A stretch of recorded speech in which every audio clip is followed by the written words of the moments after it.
Olá, amigos do Notícias Agrícolas. Estamos começando mais um boletim de mercado olhando para Chicago, que teve um dia negativo. Os fatores positivos do dia, como por exemplo as vendas semanais, que vieram boas, né, até acima da expectativa do mercado, acabaram não tendo grande influência sobre a pressão negativa nos preços da soja por lá. A gente vai tentar entender o que aconteceu por lá e quem nos ajuda nesse entendimento é o Camilo Motter, direto da Granoeste, direto lá de Cascavel, no Paraná. Fala, seu Camilo, seja bem-vindo, boa tarde, obrigado pela participação. O que aconteceu em Chicago hoje? O que justifica esse mau humor nos preços da soja lá, seu Camilo? Boa tarde a todos os amigos do Notícias Agrícolas. Realmente um dia muito negativo, até começou, tivemos momentos positivos e logo pela manhã, mas realmente o mercado se entregou hoje, né? O principal fator comentado no mercado internacional é a perspectiva de uma nova escalada de tensão entre China e Estados Unidos, envolvendo aí elementos agora na área sanitária também, geopolítica, etc., né? Mas, como pano de fundo ainda, toda a questão comercial também. Então, claro, há toda uma discussão agora atrás, quem vai dominar a corrida para descobrir a vacina contra o coronavírus, por exemplo, ou medicação, etc., né? Há uma desconfiança muito grande, sobretudo de parte dos Estados Unidos em relação à China, e tudo isso acaba se refletindo no humor dos mercados, né? Porque, em última instância, isso vai acabar implicando em volume de negócios, em crescimento ou menos ou mais crescimento, ou vamos falar em recessão, né? Menor ou maior recessão da economia mundial. Então, me parece que esse é o pano de fundo. Outra coisa importante é analisar que o mercado tem subido um pouco na semana e, de repente, muitos fundos e especuladores acabam aproveitando esse momento para realizar lucro, vamos dizer assim, né? Ou vender posições compradas nesse período que sustentou a alta, né? Mas eu vejo que o mercado está muito confinado nesses 8,20, 8,30 até 8,50 por aí sobre julho. Então não vejo para onde o mercado correr muito além desses números neste momento. Obviamente que nós vamos ficar atentos pela frente a outros fatores que são, vamos dizer, o pano de fundo de tudo o que está acontecendo, mas que também são uma dianteira de todo o processo, né? Por exemplo, se nós pegarmos a questão da pandemia do coronavírus, os desdobramentos dessa pandemia, os reflexos sobre a economia, sobre a demanda de produtos alimentares, sobre a demanda de commodities em geral, isto pode criar mais otimismo ou menos otimismo. Portanto, é um fator importante, né? Hoje nós vimos a capacidade de estrago que essa pandemia está tendo, por exemplo, quando o governo federal anunciou que a arrecadação tributária ficou ao redor de 101 bilhões em abril, e significa 29% de queda em relação a abril do ano passado. A arrecadação deste ano, dos primeiros 4 meses do ano, caiu 7,5% a 8%. Isto mais ou menos dá o tom por onde está andando a economia. Portanto, este pano de fundo, que também pode ser a dianteira de tudo que nós estamos vivendo aí, dependendo de onde vamos caminhar, se para um controle efetivo dessa doença, descoberta de medicação e até vacinas, né? Tudo isso pode gerar um otimismo e um boom econômico que, de repente, a gente também não viu em muitas décadas, porque, é claro que não vimos em muitas décadas, nós vamos voltar à Grande Depressão dos anos 30 e voltar à Segunda Guerra Mundial, anos 40 até os inícios dos anos 50, né? Que foram os grandes dramas econômicos, sociais, políticos e econômicos que o mundo viveu. A gente não está vivendo um drama social ainda, esperamos não viver, político muito pouco, mas ele é um problema sanitário com reflexos na economia.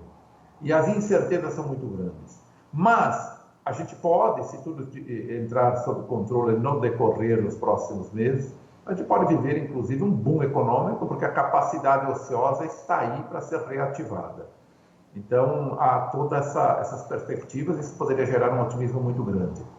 Um outro elemento que eu chamo a atenção, que seria importante ficarmos atentos já, é o ritmo do plantio americano, que está muito acelerado neste ano.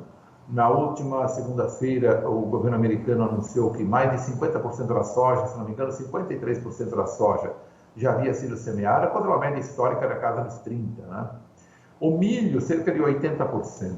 Quer dizer, nós vamos virar o mês de maio para junho com o milho todo semeado, praticamente todo semeado, e deve ser um dos maiores cultivos da história americana. Se não me engano, o milho é recorde histórico de área. Pela primeira vez há uma projeção no milho superior a 400 milhões de toneladas, na produção norte-americana. E a soja, caminhando também num ritmo muito bom, é a terceira ou a quarta maior da história, estamos longe do recorde de área, mas a produção é em recuperação em relação ao ano passado. No ano passado, os Estados Unidos plantaram uma safra muito aquém do que era a intenção de plantio, em razão das irregularidades, no ano passado o excesso de chuvas, né, que perdurou por praticamente toda a temporada. Então plantaram menos, produziram uma produtividade menor, em razão do excesso de umidade, e também uma qualidade em muitas regiões bastante aquém daquilo que é o normal. Mas agora ficou com em torno de 96 milhões de toneladas, e este ano se imagina já, as primeiras projeções, 112 milhões. Portanto, muito interessante acompanhar essa finalização do plantio, germinação e o desenvolvimento das plantas pela frente. Um plantio antecipado, geralmente, um bom começo, pode ser um bom encaminhamento, mas não é tudo. Se a gente lembrar, se não me engano, a temporada 2012, que eles tiveram um plantio muito bom, bem acelerado, mas depois teve uma grande seca e naquele ano a produção caiu de forma bem substantiva, que levou os preços para patamares historicamente altos. Né? Então temos que ficar atento na questão americana daqui para frente. E um outro aspecto que eu chamo a atenção, que é esse que o mercado citou muito, o noticiário citou muito, que é o conflito geopolítico, o conflito com a questão envolvendo a questão sanitária entre Estados Unidos e China. E o pano de fundo, que já vem de uma longa data, é o conflito comercial. Então, tudo isso vai ter implicações pela frente aí e vai acabar entrando na formação dos preços. Né? Mas então, são desdobramentos que devem ter sequência, seu Camilo? Exatamente. Nós vamos ter que observar e acompanhar os desdobramentos. Por exemplo, no caso da pandemia, se ela se agrava, se há retorno, se há descoberta de medicação efetivamente, já há claros avanços na descoberta de vacinas, tem a Moderna, que é um laboratório americano, mais um outro experimento da Oxford, a Universidade Inglesa, né, junto com a Pfizer, se não me engano, estão também em estágio bastante avançado, já com testes em humanos, etc. Tudo isso pode dar um direcionamento diferente para o mercado. No caso do clima, como estará pela frente o comportamento do clima? Né? Nós sabemos que o mercado climático, chamado mercado climático, ele é mais acentuado em julho e agosto. Mas nós temos aí o mês de junho já chegando também, e vamos ficar atentos como ele já começa a se desenvolver, ou como ele vai se desenvolver, porque vai ter implicações já no desenvolvimento das plantas. Mas a fase mais crítica é julho e agosto. No caso do conflito entre China e Estados Unidos, nós devemos ficar atentos ao retorno possível da China com novas compras no mercado norte-americano. Nós sabemos que a China é dependente não só da soja brasileira, mas em relação ao Brasil não há nenhuma entrave nessa questão. A nossa briga com a China é briga de preço, portanto é a briga mais limpa que pode existir. Quem paga mais leva e quem oferece o preço mais convidativo vende. Né? É meio por aí, é uma briga puramente no âmbito da definição de preços mercados. Mas nós temos uma quantidade limitada para satisfazer o apetite chinês. Portanto, os chineses dependem de oferta e de produto norte-americano. E em algum momento eles vão ter que comprar. Vão voltar ou não, porque se agravar as rixas entre eles, isso dificulta um pouco. Agora, na última semana, teve um dado interessante, né? Porque a China comprou cerca de 700 mil toneladas, mais da metade do volume negociado, que foi de 1,2 milhão de toneladas, né? Também é um dado bastante curioso que merece a gente verificar aí como as coisas estão se comportando, né? Pois é, mas como é que o senhor avalia esse apetite chinês aí? Eu pergunto isso porque, tecnicamente, a China já está abastecida, ou pelo menos tem boa parte do seu abastecimento feito pelo Brasil até agosto garantido. Mas e depois? Vai se abastecer onde? E agora, ela tem que comprar dos Estados Unidos? Necessita comprar dos Estados Unidos? Ou ela pode esperar, seu Camilo? Não, eu acho que ela vai comprar nos Estados Unidos na medida que o tempo avança agora. Ela, conforme você comentou, ela tem aí até agosto ou setembro abastecido com uma boa oferta brasileira, um grande volume de negócios feitos com o Brasil. Uma outra, portanto, a tendência, inclusive, é que o limite preços seja invertido no decorrer. Hoje o Brasil tem uma oferta de soja menor, melhor dizendo, uma oferta com preços menores do que a oferta norte-americana. Claro, isso tem a ver com a safra brasileira que chegou ao mercado há pouco tempo e com a safra norte-americana que chegou ao mercado há muito mais tempo e ela é de qualidade inferior e foi uma safra mais reduzida, embora eles tenham tido um reforço de estoques recordes de 23, 24 milhões da temporada anterior para essa última, né? Mas a oferta americana é mais limitada no todo. E aí um dado importante é que enquanto o Brasil tem oferta a preços convidativos, não há nenhuma razão para eles comprarem em solo norte-americano. Mas isso vai acontecer no decorrer, vai escassear o produto brasileiro, os prêmios nos portos brasileiros devem subir de forma mais acentuada a partir de julho, agosto, e já estão subindo um pouco mais nesses dias, inclusive. E a soja norte-americana, se vier uma safra dentro da normalidade, a tendência é que prêmios caiam e a safra norte-americana fique mais barata. Pelo menos na questão de preço, deve haver essa inversão, o que é uma coisa natural e histórica, né? Quando a safra norte-americana chega no mercado, ela é mais convidativa, e quando a brasileira chega ao mercado, ela é mais convidativa em termos de preço, né? Então, este fenômeno, pelo menos, tende a acontecer. Agora, tem também uma parcela aí de soja que pode ir da Argentina, mas tem que se lembrar que a Argentina é devotada à industrialização de soja. Ela vende aí 8 ou 9 milhões de toneladas de grãos, e inclusive com todos os problemas internos da Argentina e também a questão da pandemia, que eles fecharam praticamente toda a economia lá, não está tendo negócios, tributação alta, a remuneração ao produtor bastante baixa e o lockdown que foi determinado há pouco tempo. Então, a Argentina está, momentaneamente, pelo menos, bastante ausente do mercado, né? E eles são muito mais fornecedores de óleo e farelo do que propriamente de grãos, né? Mas, concluindo a resposta à tua pergunta, ou indo mais diretamente, sim, eu acho que China, numa hora ou outra, ela vai comprar soja norte-americana. Eu acho muito difícil que a China cumpra aquele acordo assinado em 15 de janeiro, em que ela compraria volumes crescentes do agronegócio como um todo no decorrer, o que significaria aí uma ampliação de negócios aí na ordem de 50%, 60% em relação a anos anteriores. Se você está vivendo uma guerra comercial, imaginar que você vai cumprir volumes como em anos anteriores já seria um grande sucesso. Agora imagina ampliar muito mais isso.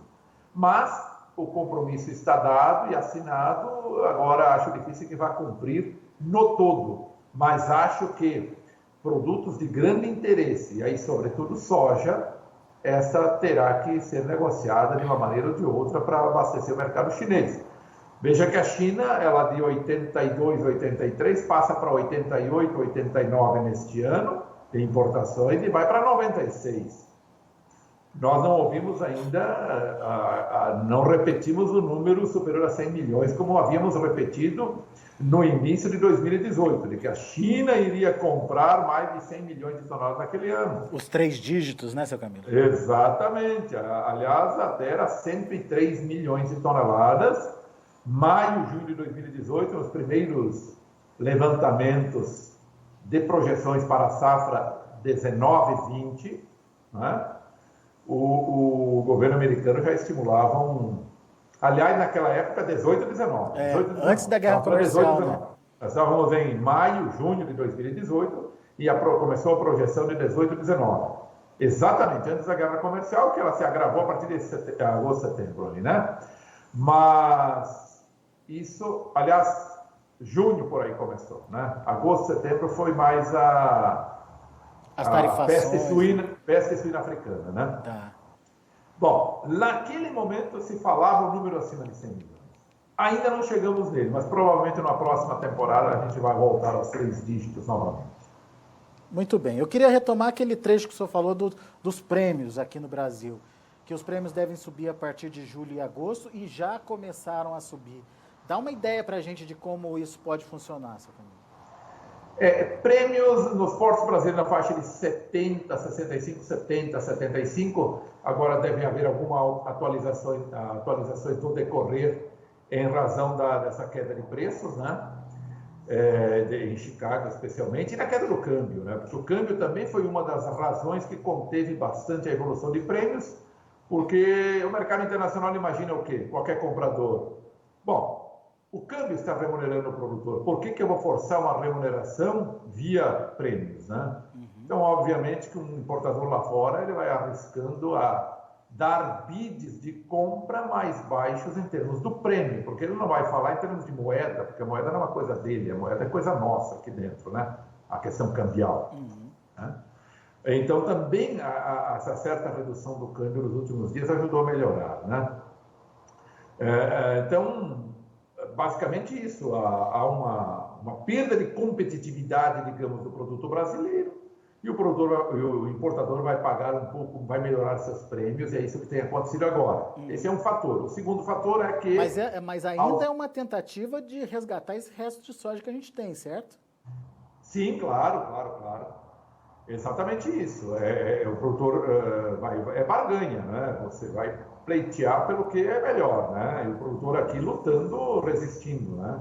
Um segundo fator, além da questão moeda e queda do preço lá fora, que tem ajudado a melhorar os prêmios, é que realmente escasseou o produto brasileiro, você já tem produto menor, e já se prevê uma certa antecipação da entre-safra brasileira, imaginando o volume de vendas, imaginando a necessidade de compras pela indústria local, etc. Né? Então, nesse sentido, também o mercado ele é um corpo vivo que ele vai se adaptando aos choques que ele vai tendo. Né? Mas com isso, com esses ajustes dos prêmios, a gente está conseguindo manter aqueles níveis de soja em reais que a gente tinha, sei lá, na semana passada, na semana anterior, ou não? A tendência é do preço perder o fôlego, seu Camilo, em reais? Certo. Nós estamos vivendo um momento de perda de fôlego. Ou seja, a pequena alta de prêmios, ela não é compatível com a forte queda de câmbio que tivemos nos últimos dias. Né? O câmbio perdeu 6 a 7% de terça, quarta da semana passada para cá, né? Quando atingiu o recorde ali de 5,95, 96, o câmbio de hoje nós perdemos aí mais de 6% no câmbio. Os prêmios subiram, se olharmos no cômputo geral, porque eu olhar só a alta de prêmio não me resolve o problema. Eu vou falar que os prêmios subiram 10%, 15%, isso não faz sentido. Por que não faz sentido? Porque o prêmio é uma pequena perna do preço. Então, se de 60 ele pulou para 70, eu tenho 12, 15% ou mais, de 15% na alta do prêmio, mas isso não me dá 15% de alta de preço, me dá 15% de alta de uma pequena parcela do preço que é o prêmio. Então, se eu colocar essa alta de prêmios no cômputo geral, que é Chicago mais prêmios, aí sim, eu vou ver que o prêmio ele contribuiu numa alta de 1,5% nesse período. Né? Ele mal repôs, por exemplo, nesses últimos dias, a queda que tivemos hoje em Chicago. Então, ele conseguiu neutralizar, vamos dizer assim, a queda do preço internacional. Nós tivemos queda em Chicago, mas tivemos alta de prêmio nos últimos dias, então a gente mais ou menos conviveu bem ali em linha com o mercado internacional, né? Mas o câmbio aqui dentro ele veio meio que líquido para a formação do preço interno, né? Portanto, nós tivemos uma queda aí da ordem de 4 a 6 reais na formação do preço doméstico. Indicações, por exemplo, no oeste do Paraná, que chegaram aí comprados mais alongados para final de julho, coisa desse tipo. chegou a 109, 110 aqui no oeste do Paraná, para lotes disponíveis, mas com prazo de pagamento alongado. Essas indicações hoje são em 104, 105 reais, eventualmente uma necessidade maior, 106 reais. Porto a mesma coisa, de 115, 116 para 110, 111, algo assim, né? Prazos mais alongados também. Só para a gente entender, esses percentuais citados pelo senhor, em quanto tempo? Nas últimas, 2 semanas? Ele vem oscilando bastante, né? Mas tem se mantido de forma bastante agressivamente positiva, eu diria, os prêmios. Por causa dessa demanda chinesa muito acentuada, né? Sim, o Brasil vai bater recorde esse ano com cerca de 83, 84 milhões de toneladas, tem que observar isso. Então há uma demanda muito, muito forte que manteve os prêmios em alta no decorrer de todo o período. Tá. Vamos falar que caiu a 50 no spot, há 30 dias atrás? 40, tivemos lá mais no forte da colheita, 45, 50. Então os prêmios nunca caíram muito, e apesar do câmbio em alta, os prêmios se mantiveram. E na medida que o câmbio oscilou um pouco negativamente, o câmbio subiu. Começou a subir, né? E de repente não retrocedeu. E o que nós estamos vendo nesses dias é que o câmbio retrocedeu um pouco e o prêmio respondeu de forma positiva, né? Então eu vejo que aí não é só um movimento do câmbio, mas é um movimento também de retração do produtor por falta de produto. Por falta não, vamos dizer, mas pelo adiantado já da comercialização, que nós batemos aí, acredito, mais de 80% já, contra menos de 60% de anos anteriores. Então, para você tirar esse saldo de soja para fora, você tem que dizer, bom, estou disposto a pagar mais caro. O que um comprador lá fora pode fazer? Pagar prêmios melhores. Ele não pode dizer, eu vou subir o câmbio para você. Ele não pode mexer no câmbio. Câmbio é mercado, né? Mercado aqui. O prêmio ele pode mexer um pouco mais e, diante da necessidade, pagar melhor no prêmio. Então é isso que tem acontecido, né? Mas vai ter necessidade de continuar aumentando o prêmio, na opinião do senhor? Acredito que sim. O mercado vai ser cada vez mais lento em termos de oferta. E, portanto, se alguém quiser prospectar mais lotes aqui, eu acredito que o prêmio tende a se firmar. Agora, obviamente, vamos imaginar que haja algum impacto forte, uma denúncia contra o presidente Bolsonaro, o vídeo vai ser divulgado, escancarado, e temos graves denúncias contra o presidente nos próximos dias. Você pode voltar o câmbio lá para cima e você ter uma retenção ou até queda de prêmios, né? Então, o mercado vive dessa dinâmica, né? E todos esses fatores aí são importantes no jogo da formação do preço. Mas se o dólar mantiver essa tendência de queda, o prêmio tem uma tendência contrária em função da baixa oferta, certo? Sem dúvida, é uma das variáveis que é analisada isoladamente. Tem um termo do latim que diz ceteris paribus. Então, a ceteris paribus é uma condição de análise de uma variável contra a outra. Se eu analisar apenas o câmbio vai cair, o que vai ocorrer com o prêmio? Vai subir. Nessa condição, analisando um contra o outro apenas, eu tenho claramente que uma queda da taxa de câmbio torna o produto brasileiro menos competitivo, o produtor brasileiro vai retrair e quem quiser comprar vai ofertar prêmios mais altos. O contrário, também analisando somente essas duas variáveis, se câmbio subir, a taxa de câmbio vai subindo de forma explosiva, o comprador lá fora vai observar que a remuneração do produtor está sendo alta via câmbio, ele vai tentar pressionar o prêmio e comprar com prêmios menores, e ainda assim resultando num preço em reais mais alto, como aconteceu, né? Então esse jogo, analisando uma variável contra a outra, ele ocorre dessa forma. Ocorre que no mercado não é apenas uma variável contra a outra, mas são diversas variáveis que concorrem para a formação do preço do prêmio, do preço do câmbio, etc. Não é uma única, né? Mas analisar isoladamente é bom para entender o movimento de uma variável quando cutucada por outra, né? É nesse sentido que funciona essa análise individualizada, né? Então, assim, prêmio sobe quando, no nosso caso, para tentar resgatar esse restinho de oferta que a gente tem, mas para isso precisa ter demanda, para isso precisa ter aí a China comprando. Qual que é o cenário que o senhor vê aí para a China? Vai continuar comprando?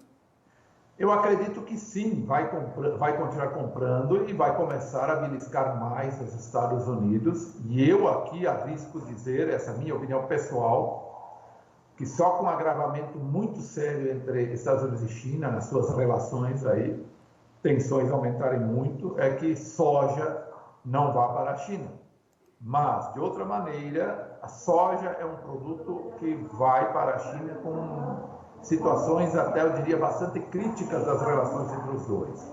Eu não espero que chegue a pontos críticos, mas mesmo agravando um pouco a situação, acho que soja é um produto que eles vão continuar prospectando aqui e lá e vão avaliando, né? Vai ter uma série de avaliações de preço, de logística, de condições gerais do produto, né?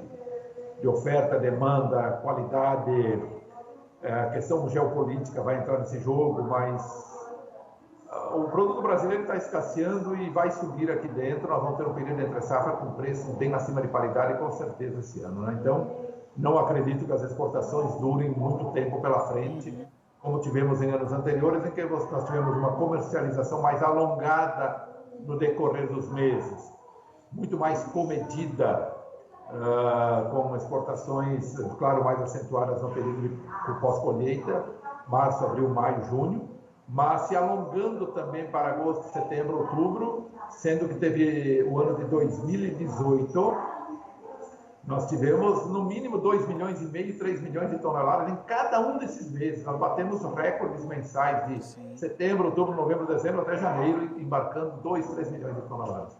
Este ano pode haver embarques, mas não acredito muito em negócios. Ou seja, são embarques programados mais para frente, mas negócios realizados agora no curto prazo. Aliás, este é um dos problemas que estamos vivendo, é o entulhamento logístico na exportação. Nós vivemos um problema muito sério esse ano, que está, inclusive, se desenrolando, e nós estamos pedindo, inclusive, muita paciência em muitos casos, porque a logística não está vencendo o fluxo. Apesar de programações mais alongadas para junho, julho, agosto, inclusive, a gente está vivendo uma situação de estresse nos portos. Por quê? Apesar de batermos recordes de exportação, abril com 14 milhões, maio talvez 12 milhões, os embarques poderiam ter chegado a 15, 16, 17 milhões, ou agora 14, 15 milhões em maio. E nós tivemos aí uma certa redução de atividade nos portos brasileiros em algum momento em função da pandemia, e tivemos também algumas restrições da chegada de navios do exterior nos portos brasileiros, seja pela origem, seja pelo destino. Mas muito mais pela origem, houve algum atraso de navios também. Então, tudo isso, isso de um lado. Do outro lado, o produtor, aproveitando a alta de preços, em razão do câmbio explosivo que tivemos, e vendendo e participando ativamente com vendas. Então, nós tivemos eu uso um termo entulhamento, né? Ou seja, houve um excesso de vendas e a capacidade logística limitada que nós temos acabou gerando aí esses percalços que estamos vivendo ainda, e vai durar pelo menos mais 2 meses, eu acredito, até a coisa fluir normalmente de novo, né? Muito bem. Seu Camilo, meu caro, muito obrigado, viu, pela sua participação mais uma vez com a gente. Volte sempre. Valeu, meu caro Alex. Abraço a você, abraço a todos, até a próxima. Grande abraço, seu Camilo. Tá aí então Camilo Motter, direto da Granoeste, direto lá de Cascavel, no Paraná, analisando o mercado da soja aqui pra gente no Notícias Agrícolas. Vamos aos preços, vamos ver como estão encerrando as cotações lá na Bolsa de Chicago. Você acompanha comigo na tela, um dia negativo, julho, 8 dólares e 35 centes por bushel, perdeu 11 pontos mais 75. Agosto, 8,38, 10,75 de queda. Setembro, 8,40, uma queda de 9,75. E o janeiro, 8 dólares e 49 centes por bushel, uma queda de 7,5 pontos. Vamos ver o milho. Também encerrando no vermelho, julho 3 dólares e 17 centes por bushel, perdeu 1,75. Setembro 3,23, 1,25 de queda. Dezembro 3,33, queda de 1 ponto. E o março 3,45, queda também de 1 pontinho. E vamos ao trigo. Para julho, 5 dólares e 16 centes por bushel, 2,25 de alta. Setembro, 5,18, 3,5 de alta. Dezembro, 5,27, 4,25 de alta. E o março de 2021, 5 dólares e 34 centes por bushel, uma alta também de 4 pontos mais 25. São os números já de fechamento do mercado. A gente fica por aqui. Agradeço muito a sua atenção e a sua audiência.